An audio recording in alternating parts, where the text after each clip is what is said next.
അച്ഛൻ ആരാണ്? അച്ഛൻ ആരാണ് എന്നുള്ളത് അമ്മമാര് കുട്ടികൾക്ക് കൃത്യമായിട്ട് പറഞ്ഞു കൊടുക്കണം. പല വീടുകളിൽ ഇത് നടക്കുന്നില്ല. ജീവിത സമരത്തിൽ ഏർപ്പെട്ടിരിക്കുന്ന ആളാണ് അച്ഛൻ. അച്ഛന്റെ പോരാട്ടം എന്താണെന്നോ അച്ഛന്റെ ജീവിത സമരം എന്താണെന്നോ പല വീടുകളിലുള്ള മക്കൾക്കറിയില്ല. മക്കൾക്ക് അച്ഛൻ അല്ലെങ്കിൽ ബാപ്പ എന്ന് പറയുന്നത് ATM കാർഡും കൊണ്ട് മെഷീനിൽ കുത്തിക്കഴിഞ്ഞാൽ പൈസ തരുന്ന ഒരു മെഷീൻ മാത്രമായിട്ടാണ് പല വീടുകളിലും അച്ഛന്മാർ. ഇപ്പൊ ഞാൻ ഒരുപാട് കുട്ടികളെ ഇവിടെ നിന്ന് കാണാറുണ്ട്. അവർക്ക് പണത്തിന്റെ വില അറിയില്ല. അവർക്ക് പണത്തിന്റെ വില അറിയാത്തത് അച്ഛന്റെ പോരാട്ടത്തെക്കുറിച്ച് അമ്മ ആ കുട്ടികളെ പറഞ്ഞ് മനസ്സിലാക്കാത്തതുകൊണ്ടാണ്. ഒരുപാട് വീടുകൾ അങ്ങനെയുണ്ട്. ഒരുപാട് അച്ഛന്മാരെ എനിക്കറിയാം. എന്റെ ജീവിത സമരം എന്താണെന്നോ എന്റെ ജീവിത പോരാട്ടം എന്താണെന്നോ മക്കൾ അറിയരുത്, ഭാര്യ അറിയരുത് എന്നാഗ്രഹിക്കുന്ന ഒരുപാട് അച്ഛന്മാരെ ഞാൻ കണ്ടിട്ടുണ്ട്. പക്ഷെ അത് മണ്ടത്തരാണ്. നമ്മൾ പോരാട്ടത്തിലാണെങ്കിൽ അച്ഛന്റെ വേർപ്പും അച്ഛന്റെ അധ്വാനവും അച്ഛന്റെ പോരാട്ടവും എല്ലാം തന്നെ മക്കളോട് പറയണം. എന്റെ അധ്വാനം ഇതാണെന്നുള്ളത് കൃത്യമായിട്ട് നിങ്ങൾ കുട്ടികളോട് പറയണം. പക്ഷെ പല വീടുകളിലും കുട്ടികളെ സംബന്ധിച്ച് അച്ഛൻ എന്ന് പറയുന്നത് വർഷത്തിൽ 2 വർഷം കൂടുമ്പോൾ അല്ലെങ്കിൽ വർഷത്തിലൊരിക്കൽ വെക്കേഷൻ വന്നിട്ട് നമ്മളെ ടൂറിന് കൊണ്ടുപോകാനുള്ള ഒരാൾ മാത്രമായിട്ടാണ് പല വീടുകളിലും അച്ഛന്മാർ. അതല്ലെന്നും വലിയ ജീവിത പോരാട്ടത്തിൽ ഏർപ്പെട്ടിരിക്കുന്ന ആളാണ് നിന്റെ അച്ഛൻ എന്ന് അമ്മ കുട്ടികളോട് പറഞ്ഞു കൊടുക്കണം. എൻ്റെ ഒരു സുഹൃത്തിന്റെ ഒരു കഥ ഞാൻ പറയാം. വെറും ഒരു കഥ മാത്രമാണ്. ഇതെന്തല്ല സീരിയസ് ആയിട്ടുള്ള ഒരു കാര്യമല്ല. കുറ്റിപ്പുറം ടൗണിൽ കച്ചവടം നടത്തുന്ന എൻ്റെ ഒരു സുഹൃത്തിന്റെ ഉപ്പ കുറേ വർഷങ്ങളായിട്ട് കച്ചവടം നടത്താണ്. അദ്ദേഹത്തിന്റെ ജീവിതം എന്ന് പറയുന്നത് കച്ചവടമാണ്.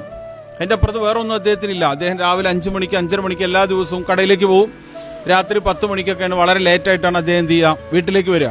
ഞങ്ങൾ തമാശയായിട്ട് പറയുന്ന ഒരു കഥയാണ്. ഒരു ദിവസം ഒരു ഹർത്താൽ വന്നപ്പോൾ, ഒരു ബന്ദ് വന്നപ്പോൾ ഇദ്ദേഹം അന്ന് അദ്ദേഹത്തിന് കടയിൽ പോകാനില്ല. അങ്ങനെ രാവിലെ ചെറിയ കുട്ടി എണീറ്റ് നിന്നിട്ട് കണ്ണും തിരുമ്പി വന്നിട്ട് ഇങ്ങനെ വീട്ടിന്റെ ഉമ്മറത്തേക്ക് വന്നപ്പോൾ ഒരാൾ അവിടെ കിടന്നുറങ്ങണു വരാന്തയിൽ.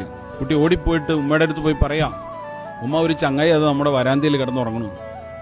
ഉമ്മ ഒരു ചങ്ങായി അത് നമ്മുടെ വരാന്തയിൽ കിടന്നുറങ്ങണു എന്ന് പറഞ്ഞപ്പോൾ ഉമ്മ പറഞ്ഞ മറുപടിയാണ്, എടാ അത് ചങ്ങായി അല്ല, അത് നിന്റെ വാപ്പയാണ്. കുട്ടിയും ഈ വാപ്പയും തമ്മിൽ കാണുന്നില്ല, സംസാരിക്കുന്നില്ല, പെരുമാറുന്നില്ല. എന്ന് വെച്ചാൽ അവർ തമ്മിൽ പ്രത്യേകിച്ച് ഒരു ആത്മബന്ധമൊന്നുമില്ല. അദ്ദേഹം ജീവിതം 2 തലയും കൂട്ടിമുട്ടിക്കാൻ വേണ്ടി രാവും പകലും അധ്വാനിക്കുന്നതിന്റെ ഇടയിൽ അദ്ദേഹം മക്കളുമായിട്ട് സ്നേഹിക്കാൻ മറന്നു പോകുന്നു. അങ്ങനെയുള്ള ഒരു അച്ഛനാണത്. അപ്പൊ ഈ അമ്മ കൃത്യമായിട്ട് പറഞ്ഞു കൊടുക്കണം, നിന്റെ അച്ഛൻ നമ്മൾക്ക് ഭക്ഷണം ഉണ്ടാക്കാൻ, നമുക്ക് വീട് നിർമ്മിക്കാൻ, നിങ്ങളുടെ ഭാവിക്ക് വേണ്ടി പോരാട്ടത്തിലാണ് എന്ന് നിങ്ങൾ പറഞ്ഞു മനസ്സിലാക്കി കൊടുക്കണം. ഇപ്പൊ പല അച്ഛന്മാരും മക്കളെയും കൊണ്ട് ഭാര്യയും കൊണ്ടൊക്കെ വലിയ റെസ്റ്റോറന്റിലൊക്കെ കയറും. അച്ഛൻ ഡിഷ് ഓർഡർ ചെയ്യുമ്പോൾ അച്ഛൻ ഏറ്റവും വില കുറഞ്ഞ ഡിഷായിരിക്കും ഓർഡർ ചെയ്യുന്നത്. എന്താ കാരണം? അച്ഛനറിയാം ആ പണത്തിന്റെ വില. കുട്ടി പറയും നല്ല വില കൂടിയ ഡിഷ് വേണമെന്ന് പറയും. അമ്മ പറയും വലിയ വില കൂടിയ ഡിഷ് വേണമെന്ന് പറയും. ചിലപ്പോൾ അച്ഛൻ പറയും എനിക്ക് വിശപ്പില്ല എന്ന് ചിലപ്പോൾ അച്ഛൻ പറയും. ഞാൻ കേട്ടിട്ടുണ്ട്, എന്റെ അച്ഛൻ അങ്ങനെ പറയുന്നത് ഞാൻ ധാരാളം കേട്ടിട്ടുണ്ട്. പക്ഷേ ചെറുപ്പകാലത്ത് എനിക്കത് മനസ്സിലായിട്ടില്ലായിരുന്നു. അച്ഛൻ ഞങ്ങൾ ഹോട്ടലിൽ അല്ലെങ്കിൽ പുറത്തെവിടെയെങ്കിലും പോയിട്ട് ഭക്ഷണം കഴിക്കാൻ ചെന്ന് കഴിഞ്ഞാൽ അച്ഛൻ പറയും ഇന്ന് എനിക്ക് വേണ്ട, ഇന്ന് എനിക്ക് വിശപ്പില്ല എന്ന് പറയുന്ന അച്ഛനായിരുന്നു എൻ്റെ അച്ഛൻ. പക്ഷെ പിന്നീടാണ് ഞാൻ മനസ്സിലാക്കുന്നത് എൻ്റെ അച്ഛന് വിശപ്പില്ലായിട്ടല്ല, പോക്കറ്റിൽ കാശില്ലാത്തതുകൊണ്ടാണ് അച്ഛൻ അത് വേണ്ടെന്ന് പറഞ്ഞു. പല അച്ഛന്മാരും ഇന്ന് മക്കളെയും കൊണ്ട് ഹോട്ടലിൽ കയറി കഴിഞ്ഞാൽ വിശപ്പില്ല എന്ന് പറയുന്നുണ്ടെങ്കിൽ അതിന്റെ പുറകിൽ ഒരൊറ്റ കാരണമായിരിക്കും, അദ്ദേഹത്തിന്റെ പോക്കറ്റിൽ കാശില്ല. അതാണ് അതിന്റെ വാസ്തവം. ഇത് അമ്മമാർക്ക് തിരുത്തി കൊടുക്കാൻ സാധിക്കണം. പല അമ്മമാരും ഇത് തിരുത്തി കൊടുക്കുന്നതിൽ പരാജയപ്പെട്ടിട്ടുണ്ട്. ഇത് പരാജയപ്പെടാൻ പാടില്ല. അച്ഛന്റെ ജോലി എന്താണ്, അച്ഛൻ എങ്ങനെയാണ് വേർപ്പൊഴുക്കുന്നത്, അച്ഛന്റെ സമ്മർദ്ദം എന്താണ്, അച്ഛൻ ഏത് രീതിയിലാണ് പണം ഉണ്ടാക്കുന്നത്, എത്ര കണ്ട് അദ്ദേഹം കഷ്ടപ്പെടുന്നു, ഇത്തരം കാര്യങ്ങളെല്ലാം അമ്മമാര് കൃത്യമായിട്ട് മക്കളെ പറഞ്ഞ് മനസ്സിലാക്കി കൊടുത്താൽ ഒരു കുട്ടിയും വഴിപഴിച്ചു പോകില്ല. ഒരു കുട്ടിയും പണത്തിന്റെ വില അറിയാതെ വളരുകയില്ല. പല വീടുകളിലും കുട്ടികൾക്ക് പണത്തിന്റെ വില അറിയില്ല എന്നുള്ളതാണ് വാസ്തവം. അച്ഛന്മാർക്ക് വേറൊരു കുഴപ്പം കൂടി ഉണ്ട്. വിദേശത്തൊക്കെ ജോലി നോക്കുന്ന അച്ഛന്മാര് സ്വന്തം ജോലി സ്ഥലത്തേക്ക് മക്കളെയും ഭാര്യയും കൊണ്ടുപോകില്ല. എന്താ കാരണം?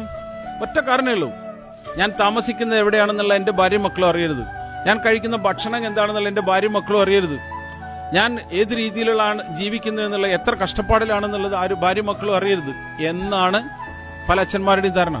തെറ്റാണ്, ചെയ്യരുത്. നിങ്ങളുടെ ജോലി സ്ഥലത്തേക്ക് നിങ്ങൾ വിയർക്കുന്നത്, നിങ്ങൾ ഉരുകുന്നത്, നിങ്ങൾ കഠിനാധ്വാനം ചെയ്യുന്നത് നിങ്ങളുടെ ഭാര്യയും മക്കളും കാണണം. അവരെ നിങ്ങൾ ബോധ്യപ്പെടുത്തി കൊടുക്കണം.